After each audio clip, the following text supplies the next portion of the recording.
ব্যবসা বাণিজ্য অর্থনীতি বিষয়ক ৮টি সাপ্তাহিক আয়োজন মধুমতি ব্যাংক বিজনেস টকে আপনাদের সবাইকে স্বাগত জানাচ্ছি। আমি সৈয়দ আশিক রহমান। দর্শক, সম্প্রতি মার্কিন প্রেসিডেন্ট ডোনাল্ড ট্রাম্প আমদানিকৃত পণ্যের উপর অতিরিক্ত ৩৫% শুল্ক আরোপের ঘোষণা দিয়েছে, যার সরাসরি প্রভাব পড়েছে বাংলাদেশের রপ্তানি খাতে। দেশের মোট রপ্তানি আয় ১৮% আসে যুক্তরাষ্ট্র থেকে। বাড়তি শুল্ক আরোপের ফলে ব্যাপকভাবে ক্ষতিগ্রস্ত হবে তৈরি পোশাক খাত। বিশেষ করে যারা যুক্তরাষ্ট্রের বাজারের উপর শতভাগ নির্ভরশীল, তাদের অনেকেই দেউলিয়া হয়ে যেতে পারেন বলে শঙ্কা করছেন ব্যবসায়ী সংগঠনগুলো। যুক্তরাষ্ট্রের office of the United state trade representative USTR এর হিসেবে ২০২৪ সালে বাংলাদেশের সঙ্গে দেশটির বাণিজ্য পরিমাণ ছিল $১,০৬০ কোটি মতো। এর মধ্যে $২২০ কোটি পণ্য আমদানির বিপরীতে $৮৪০ কোটি পণ্য রপ্তানি করেছে বাংলাদেশ। রপ্তানির প্রায় ৯০% তৈরি পোশাক। সমঝোতার মাধ্যমে অনেক দেশই ট্রাম্পের অযৌক্তিক শুল্ক অনেকাংশে কমিয়ে এনেছে, কিন্তু অভিযোগ রয়েছে পর্যাপ্ত কূটনৈতিক দক্ষতা ও তৎপরতার অভাব, সরকারের গুরুত্বহীনতা, আলোচনার টেবিলে খাত সংশ্লিষ্ট উদ্যোক্তা ও বিশেষজ্ঞদের না রাখা, শক্তিশালী লবিস্ট নিয়োগ না করা সহ নানান দুর্বলতার কারণে বাংলাদেশের শুল্ক হার কমাতে ব্যর্থ হয়েছে। এমন প্রেক্ষাপটে দর্শক, আজ আমাদের আলোচনার বিষয় ট্রাম্পের শুল্ক যুদ্ধ, বাংলাদেশের অর্থনীতিতে প্রভাব। আর এই বিষয়ে আলোচনার জন্য আজ আমাদের সঙ্গে স্টুডিওতে আছেন বিজিএম এর সিনিয়র সহসভাপতি ও অনন্ত গার্মেন্টসের ব্যবস্থাপনা পরিচালক ইনামুল হক খান, সেন্টার ফর গভর্নেন্স স্টাডিজ এর নির্বাহী পরিচালক, আন্তর্জাতিক বাণিজ্য বিশেষজ্ঞ, অর্থনীতিবিদ পারভেজ করিম আব্বাসী, এবং অনলাইনে যুক্ত আছেন জাতীয় রাজস্ব বোর্ডের সাবেক সদস্য মোহাম্মদ রেজাউল হাসান। যাচ্ছি মূল আলোচনায়। জনাব ইনামুল হক খান, যুক্তরাষ্ট্র নতুন করে ৩৫% শুল্ক আরোপ করায় বাংলাদেশের রপ্তানিমুখী ব্যবসা বাণিজ্য উৎপাদন ব্যবস্থায় কি ধরনের প্রভাব পড়বে? এই ৩৫% শুল্ক আরোপ এটা আমাদের জন্য একটা মারাত্মক বিপর্যয় ডেকে আনছে, এবং আমাদের গার্মেন্টসে আমরা যে এটা ক্যালকুলেশন করে দেখি, এই ৩৫% শুল্ক যদি সত্যিই আরোপিত হয়, এতে কিন্তু আমাদের ব্যবসা পুরোপুরি আমেরিকা থেকে বেড়ে আসতে হবে আমাদের। আমরা কিন্তু ৩৫% প্লাস আমাদের 16% পূর্বের, তার মানে ৫১% শুল্ক নিয়ে আমি ব্যবসায় কোনোভাবেই প্রতিযোগিতার সক্ষমতা আমি টিকবো না। সো আমরা একটা বিপর্যয়ের আশঙ্কা করছি, এবং আমরা মনে করি যে ইমিডিয়েটলি খুব সহসা যদি আমরা এর থেকে বেড়ে আসতে না পারি, তাহলে আমাদের ১ আগস্ট থেকে এই শুল্ক কার্যকর হবে, এবং এর মাঝে আমরা একটা বিকল্প ব্যবস্থা গ্রহণ করতেই হবে। না করলে আমাদের আমেরিকান বিজনেসের উপরে মারাত্মক একটা আঘাত আসবে। জি, ধন্যবাদ আপনাকে জনাব পারভেজ করিম আব্বাসী। পোশাক খাতের বাইরে আর কোন কোন খাত ঝুঁকিতে রয়েছে? জি, এর সাথে সাথে ধন্যবাদ আপনাকে, বাট এর সাথে সাথে আমাদের যে ফুটওয়্যার ইন্ডাস্ট্রি আছে বা লেদার প্রসেস ইন্ডাস্ট্রিজ আছে, বা আমাদের যে ফার্মাসিউটিক্যালস ইন্ডাস্ট্রি আস্তে আস্তে যা এখানে যে যুক্তরাষ্ট্রের বাজারে আস্তে আস্তে যে রপ্তানির সুযোগ পাচ্ছে, এগুলোও কিন্তু আসছে। এবং রেডিমেড গার্মেন্টসের পরে যে আমাদের উত্তরণের যে এখানে ছিল লাইট ইঞ্জিনিয়ারিং প্রোডাক্টস ইত্যাদি, সবগুলোই ঝুঁকির মুখে আছে। এবং বিশেষত, এবং এটাই হচ্ছে আমাদের মাথায় রাখতে হবে, যেখানে চীনা কাঁচা মাল বা র মেটেরিয়ালস বা ইন্টারমিডিয়েট গুডস বা চীনা বিনিয়োগ আছে, সেখানে কিন্তু খুব স্ট্রিনজেন্ট রুলস অফ অরিজিন দিয়ে ট্রান্সশিপমেন্ট ট্যারিফ, যেটা ভিয়েতনামের উপর ওরা ইম্পোজ করে 40% ট্যারিফ শুল্ক, সেটার কিন্তু আমাদের একটা ঝুঁকি আছে। তো শুধু রেডিমেড গার্মেন্টস না, বাংলাদেশ যদি উত্তরোত্তর যদি অর্থনৈতিক প্রবৃদ্ধি বাড়ে, তাহলে এবং আমাদের যদি আমাদের রপ্তানি বহুমুখীকরণ হয়, এক্সপোর্ট ডাইভার্সিফিকেশন, তাহলে আমাদের যুক্তরাষ্ট্রের বাজারে আমাদের অন্যান্য অল্টারনেট যে আমাদের এক্সপোর্ট আইটেমস, ওগুলো কিন্তু ওটার বেচার রাস্তা কিন্তু বন্ধ হয়ে যাচ্ছে। তো এটা কিন্তু হচ্ছে বড় ঝুঁকির বিষয়। ধন্যবাদ আপনাকে জনাব রেজাউল হাসান। ট্রাম্পের শুল্ক যুদ্ধ বা শুল্ক নীতি বাংলাদেশের অর্থনীতি এবং রাজস্বের উপর কি ধরনের প্রভাব ফেলতে পারে? ধন্যবাদ আপনাকে। না, এই শুল্ক নীতিটা আমাদের ব্যবসা বাণিজ্যের উপরে ব্যাপক প্রভাব বিস্তার করবে, এটা আমরা শুনলাম। দেখুন, আমাদের তো এই রপ্তানির উপরে কোনো শুল্ক নেই বা কোনো রাজস্ব নেই। এটি হচ্ছে আমাদের দেশের জন্য একটা আয়। এখানে আমরা যখন এইগুলো গার্মেন্টস রপ্তানি করা হয় বা যে পণ্যই রপ্তানি করা হোক না কেন, তার উপরে বাংলাদেশ সরকারের কোনো ট্যাক্স বা ডিউটি ইম্পোজ করা নাই, মানে শুল্ক আরোপ করা নাই। ফলে রাজস্বের ক্ষেত্রে এটার তেমন কোনো প্রভাব পড়বে না। কিন্তু রাষ্ট্রের যে আয় বা রপ্তানির উপরে যে আমাদের রেমিটেন্স, সেটার উপরে এটা মারাত্মক বিপর্যয় সৃষ্টি করতে পারে। যে প্রথম যখন ৩ মাস আগে আমেরিকা এই নীতি চালু করেছিল, তো সেটা দেখে আমরা একটু বিস্মিত হয়েছি, কারণ বাংলাদেশে যে পণ্যগুলো আমদানি হয়, এইসব পণ্য কিন্তু কোনো দেশ ভেদে রাজস্ব বা শুল্ক আরোপ করা হয় না। শুধুমাত্র কিছু সুবিধা দেওয়া হয়, যেমন কলম্বো থেকে যদি নারিকেলের তেল আসে, সেটার ক্ষেত্রে কিছু সুবিধা আছে। সার্কভুক্ত দেশের মধ্যে যেগুলি এক্সপোর্ট ইম্পোর্ট হয়, তার মধ্যে কিছু সুবিধা দেওয়া আছে। কিন্তু সারা পৃথিবী জুড়ে যে কোনো পণ্য আমদানি করলে পণ্য ভিত্তিক শুল্ক হারের তারতম্য ঘটে, কিন্তু দেশভিত্তিক শুল্ক আরোপের কোনো সুযোগ নাই। কিন্তু আমেরিকাতে যে সিস্টেমটা চালু করলো, এখানে আমাদেরকে একটা মহা প্রতিযোগিতার মধ্যে ফেললে বলে আমি মনে করি।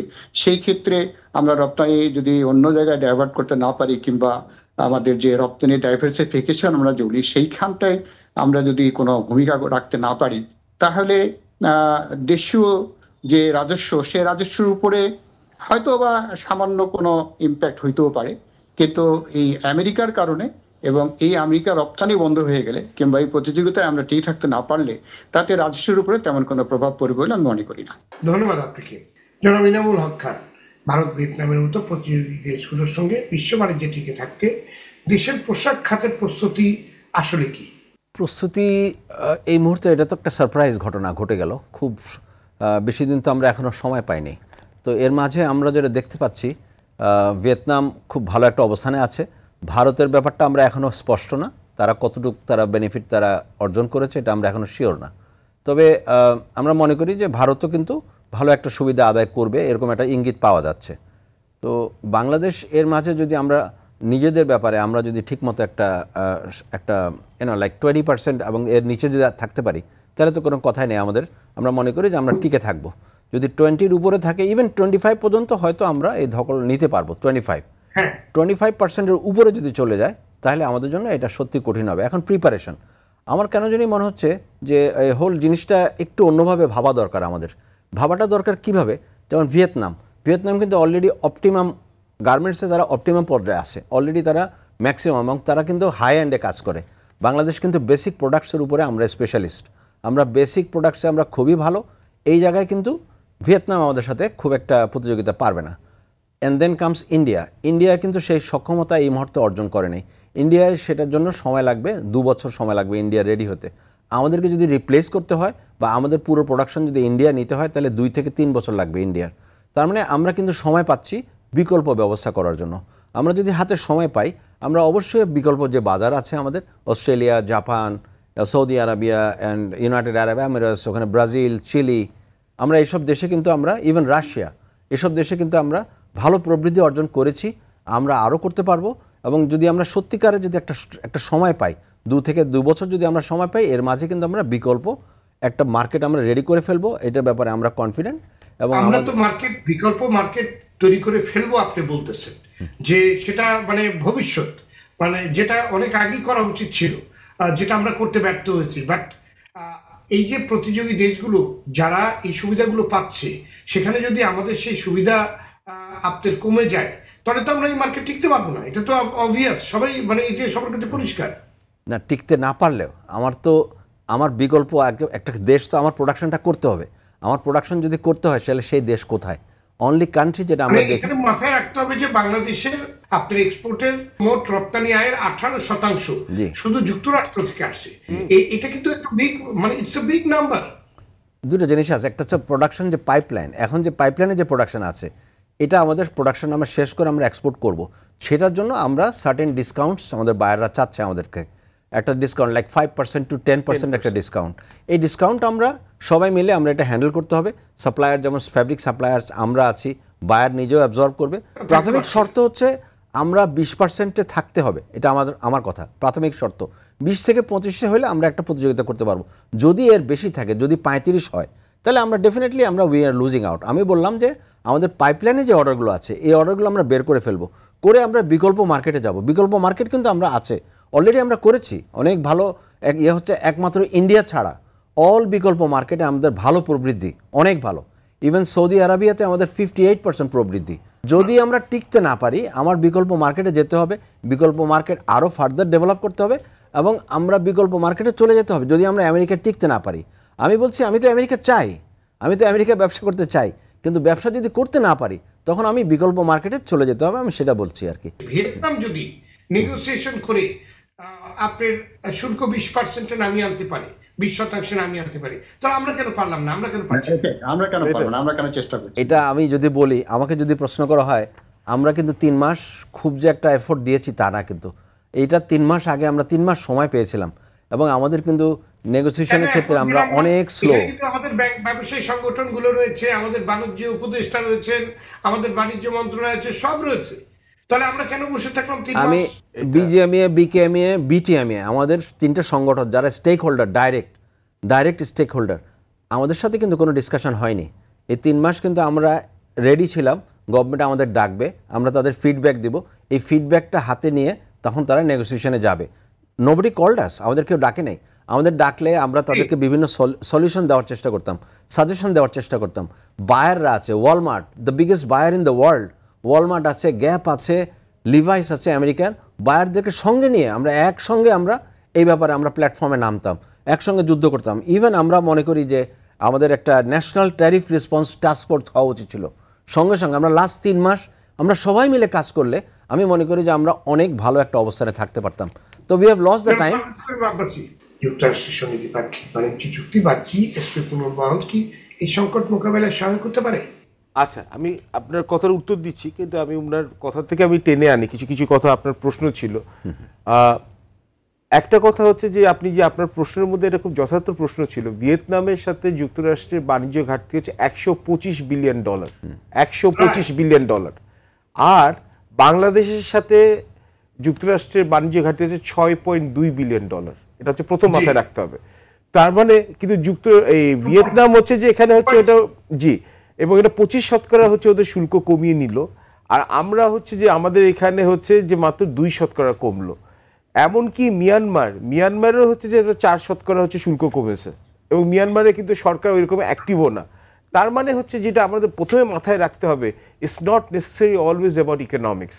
এটা হচ্ছে যে ভূ রাজনীতি, ভূ অর্থনীতি এটার সাথে এখানে জড়িত আছে।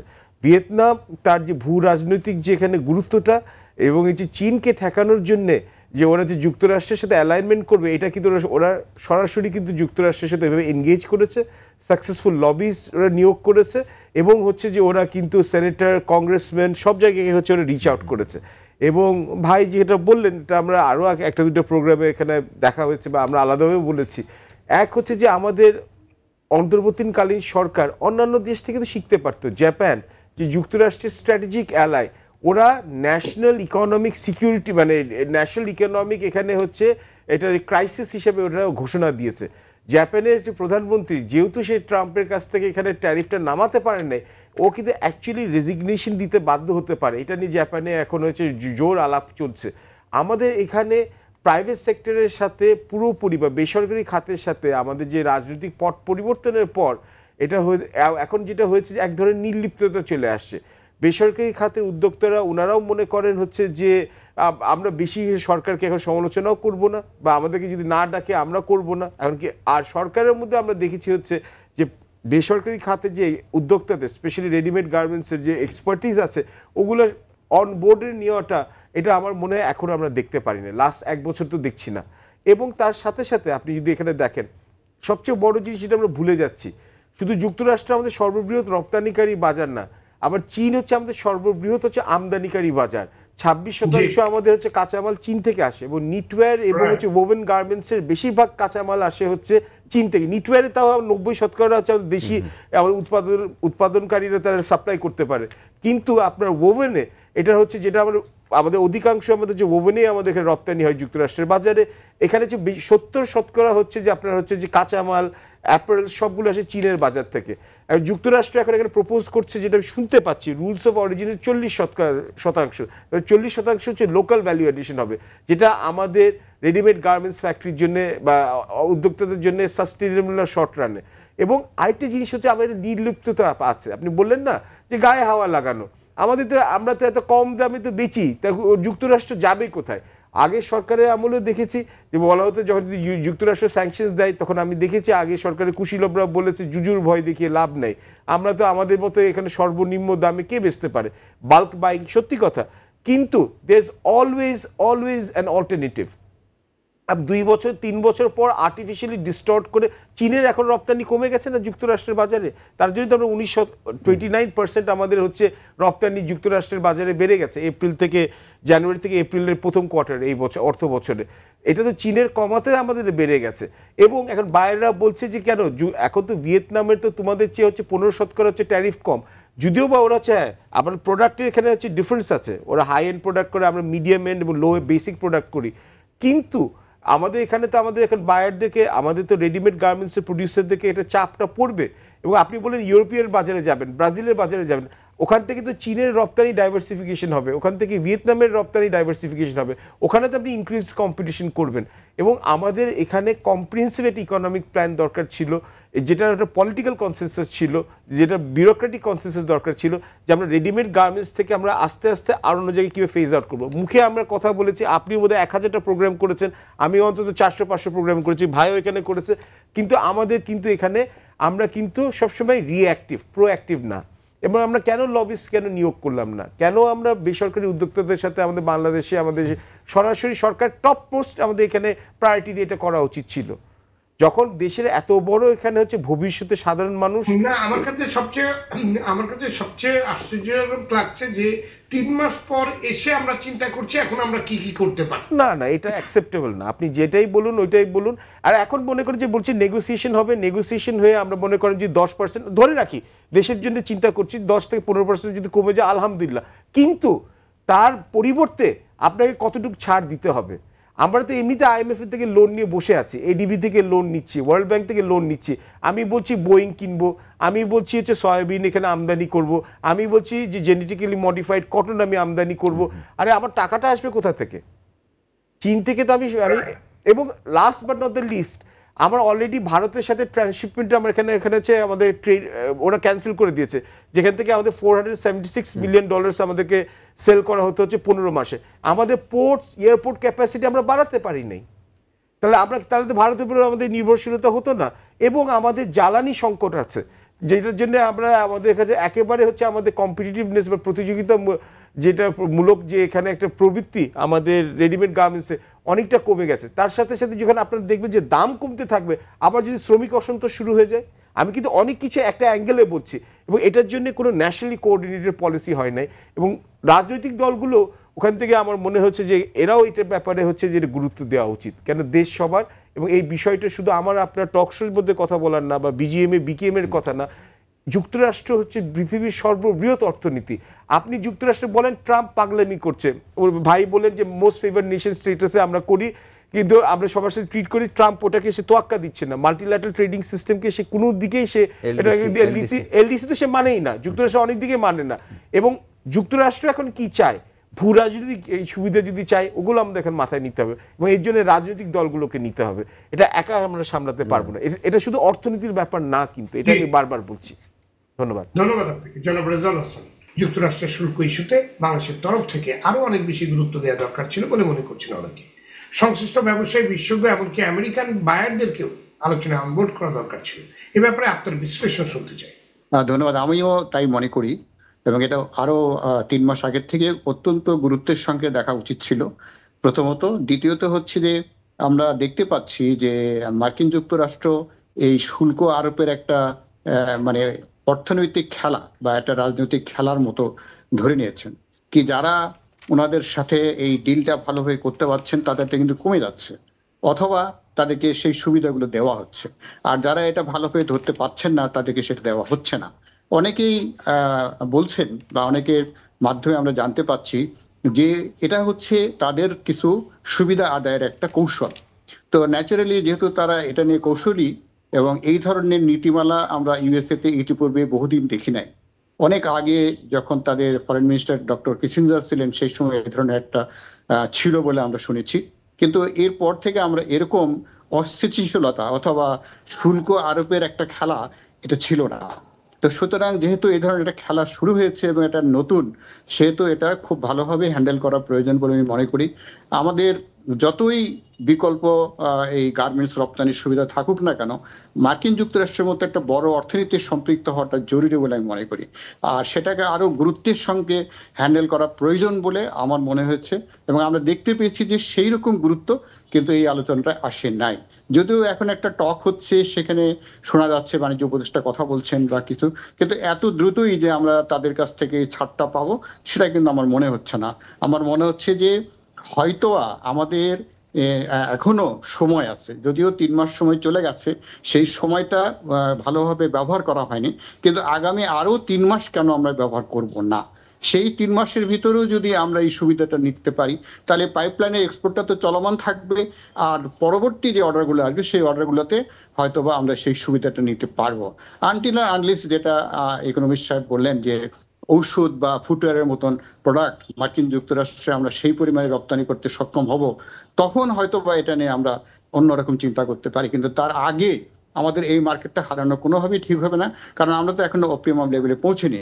সেই যুক্তিতে এবং সেই অ্যাঙ্গেলে আমি মনে করি যে এক্ষেত্রে রাজনীতি এবং অর্থনীতি দুটোকে একত্র করে সরকারের বিশেষ গুরুত্ব দেওয়া উচিত। যদিও আমরা এখন নির্বাচনে চিন্তা করছি, কিন্তু এটা আমাদের রাষ্ট্রের স্বার্থে করা একান্ত দরকার। এতে অতীব গুরুত্ব দিয়ে জিনিসটাকে হ্যান্ডেল করা উচিত বলে আমি মনে করি। ধন্যবাদ আপনাকে জনাব ইনামুল হক খান। এখন যে পর্যায়ে পরিস্থিতি দাঁড়িয়েছে তাতে যুক্তরাষ্ট্রে বাংলাদেশি পণ্যের রপ্তানি নির্বিঘ্ন ও স্বস্তিদায়ক করতে কি উদ্যোগ নেওয়ার সুযোগ আছে বলে আপনি মনে করেন? তো আমরা তো আশাবাদী সবসময় থাকবো।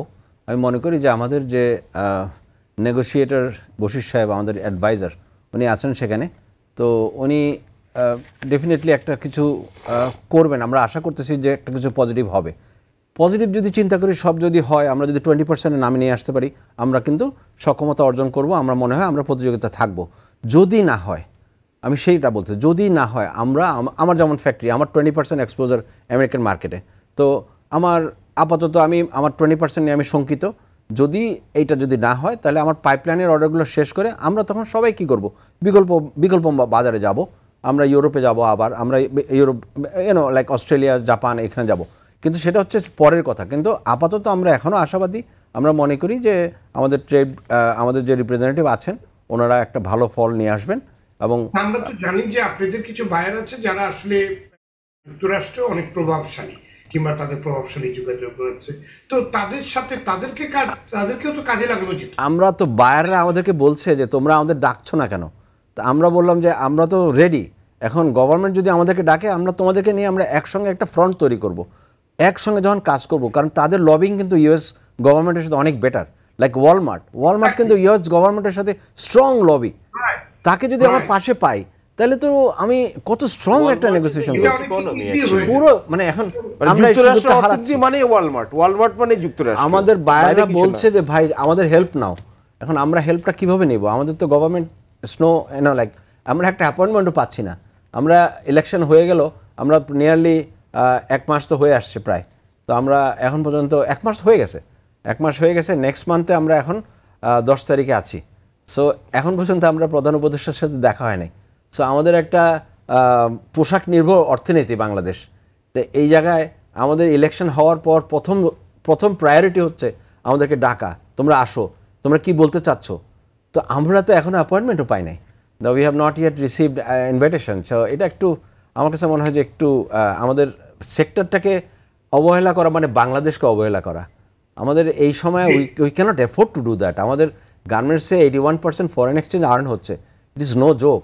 I am sure remittance is doing a great job. কিন্তু 40 লাখ কর্মী পোশাক খাতের উপর নির্ভরশীল, এবং যদি আমরা পরিবারের ইয়েতে ধরি, তাহলে তো সেটা আপনার কয়েক কোটি মানুষের কর্মসংস্থান কিংবা পরিবারের ব্যাপার হয়ে যায়। তো আমরা তো জানি আমাদের প্রধান উপদেষ্টা, ওনার যে গ্রহণযোগ্যতা পৃথিবী জুড়ে, কিংবা ওনার যে কমিউনিকেশন, এই বিষয়টি তো অনেক ইজি হয়ে যেত যদি প্রপারলি অ্যাড্রেস করা যেত। আপনি দেখেন, ভাবেন জিনিসটা আমাদের আদৌ কি গুরুত্ব দেওয়া হচ্ছে বিষয়টিকে? আমাদের এই যে ব্র্যান্ডিংটা কাজে আসছে, ডেফিনেটলি এটা কাজে আসছে। কারণ আমাদের যে এক্সপোর্ট, অল্টারনেটিভ মার্কেটে যে এক্সপোর্ট, ইভেন আমরা ইউরোপ, মানে আমেরিকা এবং কানাডাতে যে এক্সপোর্ট, এটাও কিন্তু 7% প্রবৃদ্ধি হচ্ছে। ডিসপাইট এই যে জুলাই আন্দোলন, তারপরে 3-4 মাসের প্রোডাকশন স্থবিরতা, এক্সপোর্টের প্রতিবন্ধক ছিল, তারপরেও কিন্তু উই মেনটেন ইয়ার লং 7% প্রবৃদ্ধি। এক্সিলেন্ট প্রবৃদ্ধি হয়েছে কিন্তু। তার মানে আমরা কিন্তু রেডি, আমাদের sector is ready to proceed further. তো এই শুল্ক ট্যারিফ ইস্যুটা আমাদেরকে কিন্তু বিরাট একটা ধাক্কা দিচ্ছে, এবং আমরা খুব শঙ্কিত। আমাদের ইন্ডাস্ট্রিটা, আমরা সবাই শঙ্কিত কোন দিকে যাচ্ছি আমরা। আমার মনে হয় আমরা শঙ্কিত, মানে আমাদের দেশ শঙ্কিত। আমরা একটা পজিটিভ একটা রেজাল্টের আশায় আছি। আগামীকাল পর্যন্ত নেগোসিয়েশন হচ্ছে আমেরিকাতে, ওয়াশিংটনে। আমি আশাবাদী হওয়া ছাড়া এই মুহূর্তে আমাদের করার কিছু নেই, because we have already lost 3 months. জি, ধন্যবাদ আপনাকে। জনাব পারভেজ করিম আব্বাসী, যুক্তরাষ্ট্রের পোশাক খাত চাপে পড়ায় কেউ কেউ নতুন বাজার খোঁজার তাগিদ দিচ্ছেন। আবার কেউ কেউ শঙ্কা করছেন এর একটি চেইন ইফেক্ট পড়তে পারে ইউরোপীয় মার্কেটে। তো এই শঙ্কাগুলো আমলে রেখে করণীয় কি বলে আপনি মনে করেন, আপনার পরামর্শ কি? জি, প্রথমে হচ্ছে যে আমি একটা তথ্যপত্র থেকে বলি যে ব্লুমবার্গ ইকোনমিক্স ফোরকাস্ট, যেটা এখানে হচ্ছে যে বাংলাদেশের যে শুল্ক গার্মেন্টস ইন্ডাস্ট্রি শুল্কটা পড়েছে, ওরা বলছে যদি আপনার 35%-এর মধ্যে যদি ট্যারিফটা থাকে এবং তার সাথে হচ্ছে সেক্টরাল ট্যারিফ, যেটা হচ্ছে ট্রাম্পের এখানে চিঠিতে লেখা ছিল অ্যাপার্ট ফ্রম দিস যে সেক্টরাল ট্যারিফ, তো 16% ওয়েটেড ধরে নিলাম 51%, এটা যদি থাকে তাহলে এই বছরই তাদের কনজারভেটিভ এস্টিমেট, অনেক কিছু প্লাস মাইনাস করা যায়, $2 বিলিয়ন হচ্ছে বাংলাদেশের রেডিমেড গার্মেন্টসের এখানে হচ্ছে এখানে হচ্ছে যে এখানে লস হবে, ক্ষতি।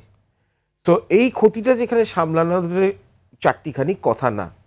এবং তার সাথে সাথে আপনি তো বললেন 40 লাখ লোক সরাসরিভাবে এখানে হচ্ছে রেডিমেড গার্মেন্টস ফ্যাক্টরিদের সাথে বা ব্যবসার সাথে বা সেক্টরের সাথে জড়িত, তার সাথে সাথে ইনডিরেক্টলি বা পরোক্ষভাবে কত খাত জড়িত আছে আপনি দেখুন। এর সাথে আছে ব্যাংকিং খাত আছে, আপনার হচ্ছে ইন্স্যুরেন্স খাত আছে, এর সাথে ট্রান্সপোর্টেশন খাত আছে, ফ্রেট সার্ভিস আছে, এর সাথে সাথে আপনার হোটেল রেস্টুরেন্ট, আপনার বাড়ি ভাড়া, সবগুলো আছে। খাতগুলো হচ্ছে যে আমার মনে হচ্ছে যে এখানে হচ্ছে পুরোপুরি এখানে হচ্ছে যে এখানে ধাক্কাটা আমরা এখন এস্টিমেট করতে পারি নাই। এখন আমাদের কি করণীয়? আমাদের এখন একটা ইকোনমিক রিকভারি প্ল্যান আমাদের এখানে একটা রিঅ্যাসেস করা, এবং যেটা আমি বলবো যে এলডিসি গ্র্যাজুয়েশন, যেটার জন্য আমাদের বুঝলাম না যে অন্তর্বর্তীকালীন সরকারও হচ্ছে আগের সরকারের মতো এলডিসি গ্র্যাজুয়েশনের জন্য খুব ইনসিস্টেন্ট। আমাদের কিন্তু এখন চিন্তা করা হচ্ছে যে আমরা এলডিসি গ্র্যাজুয়েশন আদৌ কি আমরা অ্যাপ্লাই করব, কেন ট্রাম্পের যে এই যে পুরোপুরি যে ট্যারিফ ওয়ার বা হচ্ছে যে আপনার হচ্ছে যে তার আগে যে ইরান ইসরায়েল যুদ্ধ, তার আগে যে ইরান ইন্ডিয়া পাকিস্তানের যেটা কনফ্লিক্ট, সবগুলোই কিন্তু ভূ রাজনৈতিক অস্থিতিশীলতা বাড়িয়ে দিয়েছে। এবং আমাদের দেশে এখন কিন্তু আমাদের মনে হয় না যে আমরা এখন ইউরোপিয়ান ইউনিয়নের বাজার বা অস্ট্রেলিয়া বা জাপান বা যুক্তরাজ্য আমরা এখান থেকে সরতে আসবো। এবং যুক্তরাষ্ট্রের সাথে ওরা শোনা যাচ্ছিল যে অনেকদিন ওরা জিসোমিয়া, আকসা এরকম হচ্ছে যে সামরিক যে এখানে অ্যাগ্রিমেন্টগুলোর জন্য ওরা বেশ আগ্রহী ছিল, সেসব ব্যাপারেও আমাদের এখানে প্রোঅ্যাক্টিভলি চিন্তা করা উচিত। কেননা যুক্তরাষ্ট্রের বাজারটাকে আমরা হারালে কিন্তু এটা আরও মাল্টিপ্লায়ার এফেক্ট আছে। কিন্তু এবং আমার কাছে আপনি আমাকে বলছেন না যে আমাদের কী করানো উচিত, আপনি কি একটাও রাজনৈতিক দলের কোনো বিবৃতি পেয়েছেন? অন্তর্বর্তীকালীন সরকার থেকে আমি বললাম, আমি জানি না ভাই কোনো বিবৃতি পেয়েছেন কি, কোনো পাবলিক বিবৃতি? আমি ওটা বলছি। তো আপনারা ক্ষমতায় আসবেন, এই দেশ আপনাদেরকে দায়িত্ব দেওয়া। আচ্ছা, অন্তর্বর্তীকালীন সরকারের যেটা সমালোচনা আমি করলাম, কিন্তু যারা সামনে আসবে তাদের কি কোনো অল্টারনেট প্ল্যান আছে? তারা কি এখানে রিচ আউট করার চেষ্টা করেছে? বাট এখনও বলবো আপনি বলেন যে অন্তর্বর্তীকালীন সরকার না থাকলে অন্য কোনো সরকার থাকলে হুবহু একই সমস্যা হতো। কারণ ট্রাম্প সবচেয়ে কাছের যে মিত্ররা Japan, Australia, South Korea, European Union কাউকে ছাড় দেয় না, যুক্তরাজ্য কাউকে ছাড় দেয় না। কিন্তু আর আপনি কি বলেন যে ডক্টর ইউনূস একটা গ্রহণযোগ্যতা নিশ্চয়ই আছে, এটা হচ্ছে যে মানে নিন্দুকরা না মানলেও কিছু এসে যায় না, ওরা আন্তর্জাতিক স্বীকৃতি আছে। কিন্তু এই যে ওয়াশিংটনের যে এখানে যে মহলে ওনার স্বীকৃতি আছে, সেই মহলটা হচ্ছে ট্রাম্পের চোখের বিষ। তো আপনি কিন্তু বুঝতে হবে, কেন এটা হচ্ছে সেই হিলারি ক্লিন্টন, সেই জো বাইডেন, যাদেরকে নিয়ে সে এমন হেন কথা বলে নাই এবং তাদের নিয়ে সে মামলারও ভয় দেখিয়েছে।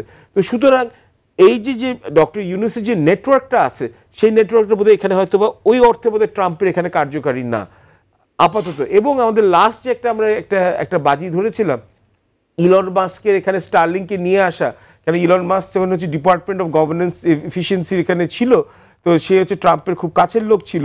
তো আমাদের এখানে এবং এটা আমি কিন্তু সরকারের লোকদের কাছে শুনেছি এবং আমার বোধহয় এটা পাবলিক বিবৃতিও দেখেছি, ইলন মাস্ক আসলে ওদেরকে কন্ট্রাক্ট দিলে স্টারলিংকে, তাহলে আমরা যুক্তরাষ্ট্রের কাছে অনেক কিছু পেতে পারবো।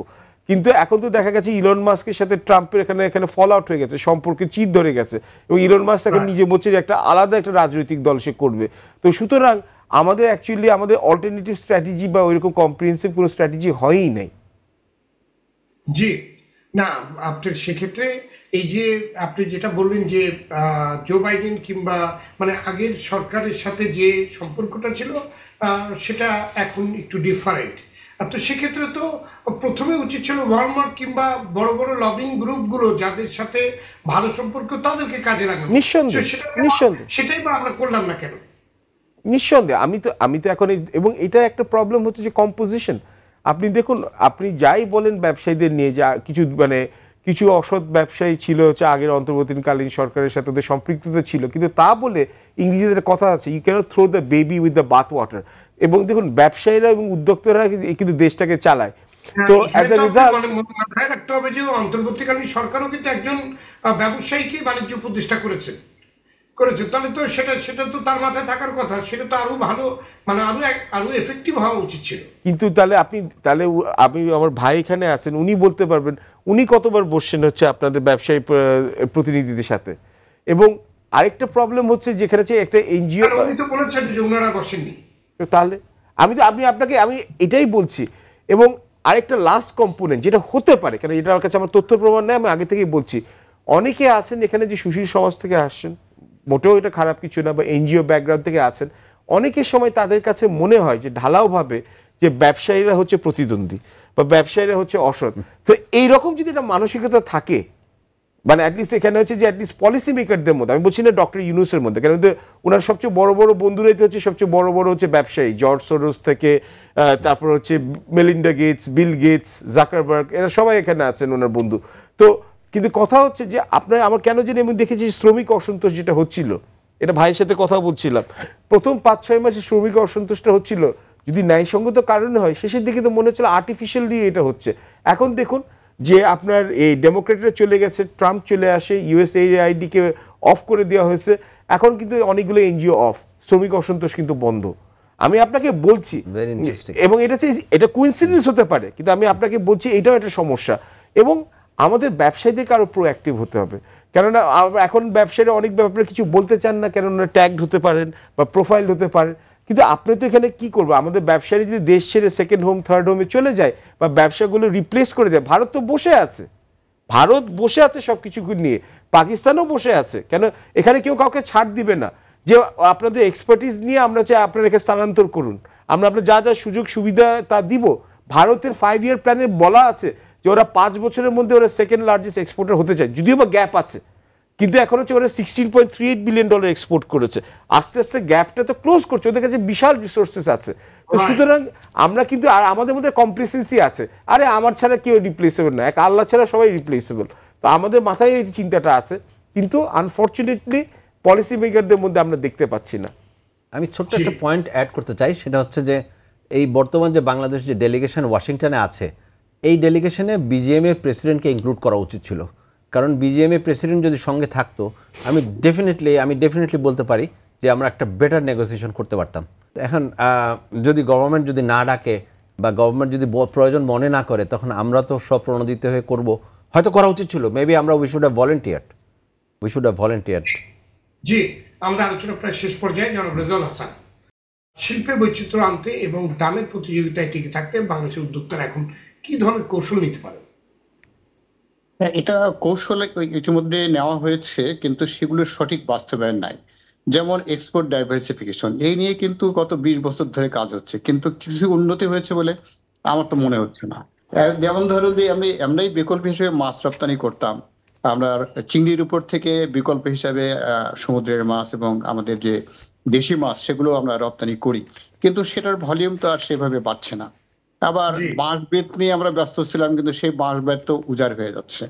এখন আমাদের ওষুধ একটা শিল্প বড়, চামড়া একটা বড় শিল্প আছে, এছাড়াও আমাদের মিডিয়াম শিল্পগুলো আছে। চামড়া শিল্প আছে, কিন্তু চামড়া তো দেখা যাচ্ছে যে আমাদের চামড়া মানে আপনাদের পচে যাচ্ছে, চামড়া ফেলে দেওয়া হচ্ছে, আমরা বিদেশ থেকে চামড়া ইম্পোর্ট করছি, আমাদের এক্সপোর্টের চামড়া তো বেশিরভাগই ইম্পোর্টে নিয়ে আমরা খুব ব্যস্ত। এখন এগুলাকে, এই যে ওষুধ কিন্তু আমেরিকা যাচ্ছে, ইউএসএ তে যাচ্ছে, ইউরোপে যাচ্ছে, তো এটাকে আমরা আরো বাড়াতে পারি। সেক্ষেত্রে মানে বিকল্প হিসাবে ওষুধ একটা বড় খাত হতে পারে। আমাদের দেশে ওষুধ সমৃদ্ধশালী এবং কোয়ালিটিও খুব ভালো, এটার বিভিন্ন দেশের চাহিদাও আছে। এখন এটার দরকার হচ্ছে মার্কেটিং, এবং সেই ক্ষেত্রেও তো আমরা খুব বেশি উদ্যোগ দেখতে পাই না। তো এখন যেটার সম্ভাবনা, সেটার পিছনে যদি আমরা শ্রম না দিই, তাহলে পারে তো আমরা যতই বিকল্পের কথা বলি, যতই স্টেক আনি, এগুলার পরে নার্সিং করা দরকার, এগুলোকে কাজে লাগানোর দরকার, সেটা তো আমরা করতে পারছি না। আমাদের দেশে হাতে তৈরি শিল্পের অভাব নাই, কিন্তু সেগুলোকে আমরা প্রক্রিয়া করছি কিভাবে, সেগুলোকে আমরা মার্কেটিং করছি কিভাবে, সেটা কিন্তু আমরা তেমন কোনো প্রোগ্রেস দেখতে পাচ্ছি না। সেই জন্য আপনি যে একটা শিল্পকে নাম করবেন যে বিকল্প হিসেবে এই শিল্পটাকে আমরা প্রাধান্য দিতে পারি, তো সেই ক্ষেত্রে এখন আমাদের হাতে এই তিনটা জিনিস, একটা হচ্ছে আপনার ঔষধ, একটা হচ্ছে ফুটওয়্যার বা চামড়া, আর একটা হচ্ছে এই হাতে তৈরি জিনিসপত্র বা কুটির শিল্প বা আমরা যেটাকে small and medium cottage industry বলি, সেখানে যে যেগুলো তৈরি হচ্ছে খাবার থেকে শুরু করে বিভিন্ন ধরনের প্রোডাক্ট আমরা দেশীয়ভাবে তৈরি করছি, এইগুলোর মার্কেটিং করা দরকার। আপনি আমাদের দেশ টুপি কেউ কেনে না, কিন্তু আমরা সৌদি আরবে টুপি এক্সপোর্ট করতে পারি, আমরা গামছা এক্সপোর্ট করছি, আমরা লুঙ্গি এক্সপোর্ট করছি, তো সেটাকে আরো এক্সপ্যান্ড করা দরকার। কারণ আমরা হজ করতে গেলে কিংবা আমরা করতে গেলে দেখি জায়নামাজ থেকে শুরু করে তসবিহ সবকিছুই কিন্তু টুপিও আপনার মেড ইন চায়না, মানে চাইনিজ বাজারটাই ওখানে মানে দারুণ ভাব, অথচ বাংলাদেশে এগুলো সবই হয়। কেন এটা আমাদের নয় কেন? এই জিনিসটা আমাদের নয় কেন? এখন আমাদের শ্রমবাজার বৃদ্ধি পাচ্ছে, মালয়েশিয়াতে বহু লোক বেশি চলে গেছে, সেখানে আমাদের কোনো এই জাতীয় জিনিস বা বাঙালিরা যেসব ব্যবহার করে তার মার্কেটিং এর কোনো উদ্যোগ আমরা দেখতে পাচ্ছি না। সেখানে এ নিয়ে কোনো ইনভেস্টমেন্ট নাই, সেখানে এই নিয়ে কোনো প্রচার প্রচারণা নাই, তাদেরকে ওই দেশের জিনিসপত্রে ব্যবহার করতে হচ্ছে, তার মানে তার আয়ের একটা পয়সা ওখানে রেখে আসতে হচ্ছে। তো সেটা যদি এখান থেকে যেত তাহলে তো সেটা ইনডাইরেক্টলি আবার দেশে ঘুরে আসতে পারতো। এগুলা এই মার্কেটগুলোকে এক্সপ্যান্ড করা দরকার, এগুলাকে আমাদের মানে ভালো করে সার্চ দেওয়া দরকার। আমাদের মনে হয় যে যারা এগুলো করেন তাদের কারো কোনো সময় নাই, এরকম একটা অবস্থায় আমরা আছি আর কি। জি, জনাব রেজওয়ান হাসান, যুক্তরাষ্ট্রে যে 35% শুল্ক আরোপের ফলে যে বাংলাদেশের অর্থনীতিতে যে ব্যাপক ঝুঁকিতে পড়ছে কিংবা ঝুঁকিতে পড়তে পারে, সে ব্যাপারে আসলে মানে সেটাকে আমলে রেখে সরকারের তরফ থেকে এবং ব্যবসায়ীদের তরফ থেকে করণীয় কি, একদম বুলেট আকারে যদি বলেন? আমি মনে করি যে সরকার শুরু যেটা করেছে এটাকে আমাদের মানে যেইটুকু আমরা ছাড় আনতে পারি সর্বনিম্ন, সেটার জন্য সরকারকে হাল ছেড়ে দেওয়া যাবে না। পক্ষান্তরে আমি মনে করি যে আমাদের বিজিএমএ বা স্টেক হোল্ডারদেরকে ভলেন্টিয়ারি হলেও এখানে বায়ার এবং তারা মিলে সরকার এবং ওই দেশের সরকারকে চাপ সৃষ্টি করে হলেও এটা কমানো উচিত। আমরা এখান থেকে বিকল্প যতই পাই সেটা আমাদের অতিরিক্ত লাভ হতে পারে, কিন্তু আমরা বড় অর্থনীতির থেকে আমাদের যে পাওনা বা আমরা যেটা অধিকার করে ফেলেছি সেই অধিকারটা হারানো উচিত নয়। সেজন্য আমাদের যত রকমের চেষ্টা করা উচিত সেই চেষ্টায় তারা থাকবেন বা তারা প্রচেষ্টা নেবেন, ভলেন্টারিলি নেবেন, উদ্যোক্তা হয়ে নেবেন, এটা আমি আশা করি আর কি। এবং সেটা আমাদের অবশ্যই অর্থনীতিতে ভালো প্রভাব বিস্তার করবে। ধন্যবাদ আপনাদের সবাইকে আজকে আলোচনায় যোগ দেওয়ার জন্য। দর্শক, একক দেশ হিসেবে যুক্তরাষ্ট্র বাংলাদেশের সবচেয়ে বড় রপ্তানি বাজার। এই বাজার ঝুঁকিতে পড়লে তার বহুমুখী প্রভাব বাংলাদেশের অর্থনীতিতে পড়তে বাধ্য। সুতরাং ট্রাম্পের শুল্ক আরোপের বিষয়টিতে বাংলাদেশ সরকারকে আরো বেশি গুরুত্ব দিতে হবে। খাত সংশ্লিষ্ট উদ্যোক্তা, শুল্ক, আন্তর্জাতিক বাণিজ্য বিশেষজ্ঞ, ওয়ালমার্টের মতো বায়ার সহ সম্ভাব্য সব পক্ষকে সঙ্গে নিয়ে সমাধানের পথ খুঁজতে হবে। পাশাপাশি বিকল্প বাজারও খুঁজে বের করতে হবে। রপ্তানিতে বৈচিত্র্য তো আনতে হবে। মনে রাখতে হবে যুক্তরাষ্ট্র এবং বাংলাদেশের জন্য বিপুল সম্ভাবনাময় একটি বাজার। এই বাজার যাতে কোনোভাবে ক্ষতিগ্রস্ত না হয় তা নিশ্চিত করতে হবে। দর্শক, আজ পর্যন্তই। সবাই ভালো থাকুন, সুস্থ থাকুন, সঙ্গে থাকার জন্য